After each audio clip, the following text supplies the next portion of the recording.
Welcome back. This is Arise News. You're watching the morning show with me, Biola Labi.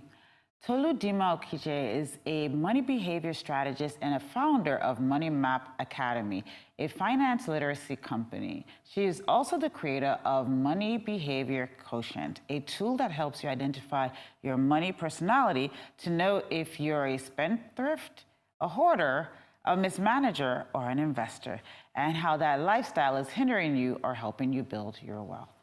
Tolu, welcome to the show. Thank you so much for having me. All right, so I want to get these 4 categories right before we start. So I can start to plot where I am. So it's spendthrift. Yeah. Hoarder. Hoarder, okay. Mismanager and investor. An investor, okay. So tell me, you run a company that is really all about helping people understand money. Yes. How did you get, so not how you started, but why was this important to you? Why was getting people to understand money and have a healthy relationship with money important to you? Okay, it became important to me because of 2 life events. First, my husband lost his job twice. The second time for a full 12 months. And the second, because my mom always raised me to be an independent woman and to have my own money. But what happened to her is she had her own money, retired, and she had no other investments outside of her business. So she came to the time where she's not working, no money, because the money she made, she now spent it all off, and now she's dependent on the children she had once vowed not to be dependent on. So those were earth-shattering for me, and I realized that she really didn't know how. She had certain behaviors that were working against her, and that prevented her from actually investing and, being better at the end of her life. Tell me, what type of behaviors would you say you saw in your mom that was working against her? Because I think sometimes we hear these things and you're like, well, what does that really mean? Exactly. Fantastic question. So it's the mismanager behavior my mom had. Your mom was a mismanager? Yes. Okay. So let me start to plot these things. I'm going to draw if you're at home, start drawing this thing and start seeing where you are. Yeah. So what type of behaviors were in that quadrant? Okay, so the behavior is essentially she's making money from her business, and cash flow is the problem of the mismanager. You're making money from your business, from your income, maybe a little side investment here and there, but ultimately, you're not actually keeping track of what's coming in and what's going out. You have the Superman syndrome. You want to help everybody. You're the go-to person when everyone needs help. It's time now for a quick break on The Morning Show. We'll be right back.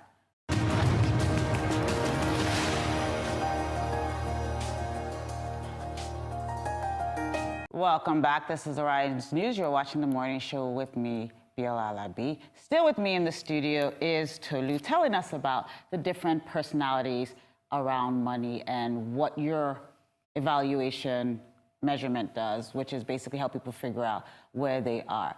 So before we went on break, you were telling me a little bit about your mom and her superhero sort of behavior syndrome. Tell us a little bit about what that superhero syndrome is and why people should look out for it and how to be able to help someone identify it. Okay, great. So the superhero syndrome is essentially when you feel like you're in a better position and you should be helping people, which is great, but you sometimes do that to your detriment. You're not checking also, because you have so much money coming in, you think that you have more than enough, but technically you don't. But you're on. So how is that? Like you have a lot of money coming in, but you're not saving, or what does that mean? You have a lot of money coming in, but you're not actually keeping track of it. You are investing money is coming from your investment, but you're also not keeping track of it. So what happens is you think $1 million came in, but what actually came in is $850, but you spent $1 million because in your mind, it's $1 million. So you're having shortages, and over time, those shortages begin to affect you, and you're just wondering, I made $100 million this year, but all of a sudden, there's nothing in my account. What happened? So you find a lot of us technically are in that behavior, and most of us are in denial when we're in there. The others are easier to recognize and accept, but the mismanager is like, but I live comfortably, everything's working fine for me. Are you sure I have a problem? I don't feel like I have a problem. Okay. So you saw this in your mom, and then what happened? Like, what happened? What happened to her? Like, how did things go? Well, she's late now. Okay. And I'm sorry about that. Yeah. But what was more important to me after that, when my husband now lost his job, was, Tolu, you cannot say that, yes, you have your own money. Beyond having your own money, you have to invest. You have to save and then invest. So we now began investing actively as individuals, as a family. It started then with my friends, colleagues, and that's literally how it became bigger than what I am, and now we have the Money Map Academy helping entrepreneurs also say, look, don't get so comfortable with your cash flow from your business. Be sure you have investments outside of your business, so if anything happens to that business, you won't catch yourself the way my mom caught herself. Were you financially astute when this started, or did you have to learn? No, not really. I had to learn. So where I worked, I actually had someone come train us, and I was like, I need this. So I started doing it for pro bono with him. Then I trained under him, then trained with him for multinationals in the country as well. And then I had my own spin-off.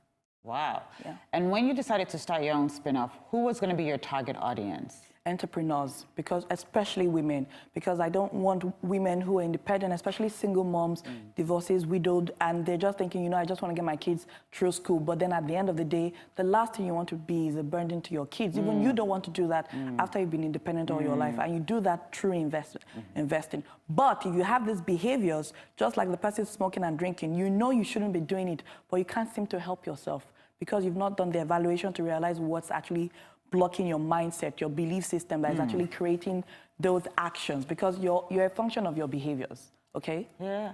So when I now go to, like, how do I find out about this test? How do I take this test? Okay. To find out where I fit in? You can actually take the test on my website, www.toludima-okojie.com/mbq, okay? It's password is usually paid for, but send me an email, quote Arise TV, and I'll give you the password. And our audiences as well? Yes. Okay, so our audiences can get a free test. Yes. Just put in Arise TV, you know, send you an email saying Arise, they saw you on Arise TV. Yes. And they can get. So tell us you've told us the sort of qualities to look out for a mismanaged. Tell us what a hoarder is. Now, the hoarder is the person who is keeping all that money but doing nothing with it. Eventually, you want to keep seeing your 1 million in your account, but what $1 million could buy last 2 years ago, it's not the same thing you can buy this year, and certainly not in 5 years' time. So you can be excited that you're just seeing the money, but the truth is you're probably scared and uninformed about what to do with it, but you just continue to hoard it.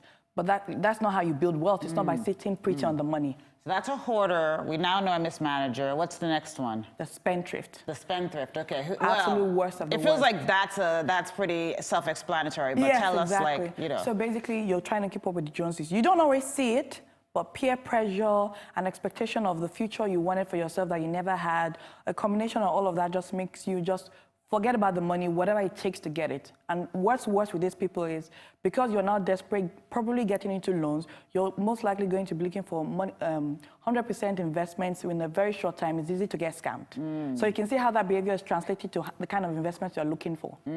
Okay, and then your last one is? The investor. The investor. Okay, who are those people? The investor is the one who is typically very self-aware, understanding their behavior to money, and what the person is doing next now is implementing a lot of the behaviors that we say you should do, which is like ensuring out of each paycheck, the same way you have to pay for your electricity bills, water bills, you're making sure that you have investment as one of the things you pay. And then you're not just keeping the money aside, you're pushing it towards investment accounts. You're actually doing something with it. It's a little drop that actually fills up a bucket. The same way it's a little a hole in a ship that sinks the ship. So if you start that way, what happens is when you have windfalls, you're not thinking, oh, I have a windfall. How do I blow the money? You know the way you get an alert and you're just thinking, money is here, let me spend it. You're thinking, now I have more money, I need to invest it.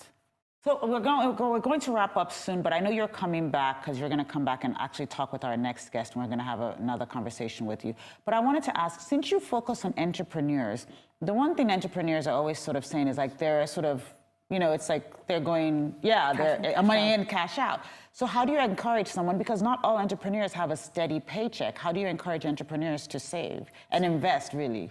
Exactly, that's the goal. So it's exactly what I just said. The same way as an entrepreneur, you have to pay for your goods, you have to pay for your staff, you pay yourself a part of that, part of what comes in for investment. In fact, in addition to that, you should pay a part of that to yourself, for yourself only. Because what also happens is, if you don't take care of, you take care of your business and don't take care of yourself, you might end up now saying one day, you know what, I've had it, I need to spend on myself, and you oversplurge, and then you're back to square one.